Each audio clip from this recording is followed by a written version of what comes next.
Mini पाकिस्तानच आहे केरळ। इनके मुंह से सिर्फ और सिर्फ नफरत की बात करना है, इस पे केस फाइल होना चाहिए।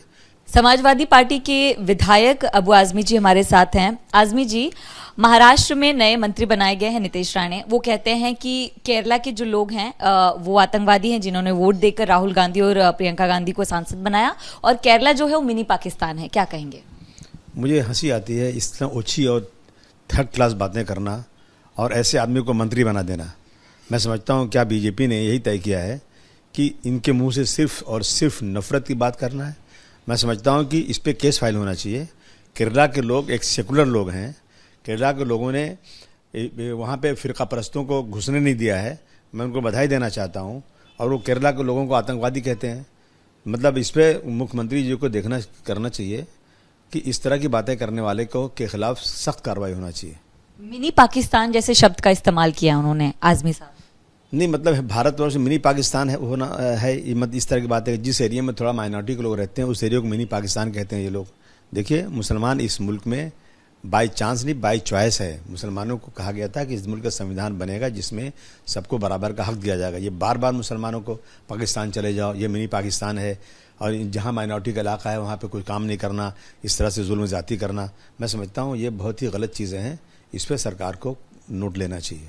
आजमी साहब, नीतीश राणे मंत्री बनने से पहले भी इस तरह के बयान दे रहे थे, अब भी दे रहे हैं। आपको लग रहा है कहीं ना कहीं बीजेपी के बड़े नेताओं का साथ है, सह है, जिसके चलते इस तरह के भाषण सामने आते हैं? नहीं, मैंने उस दिन हाउस में बात किया था। उसके बाद ही मुख्यमंत्री जी बैठे थे। मैंने कहा, मुख्यमंत्री जी आपका ध्यान आकर्षित करना चाहता हूँ कि मस्जिद में घुसकर मारेंगे, गलती क्या है हमारी, क्यों मारोगे? हमने कहा आपके मंदिर में हम घुस कर कुछ करेंगे? हम तो कह रहे हैं कि हम आपके त्योहारों में लोगों को ठंडा पानी पिलाएंगे। हम भारतवर्ष में गंगा जमुनी तहजीब को बरकरार रखना चाहते हैं, हिंदू मुस्लिम एकता। हम डर के मारे नहीं कह रहे हैं। हमें ये सिखाया गया बचपन से, इस्लाम ने ये सिखाया है कि आपसी भाईचारगी को बरकरार रखो।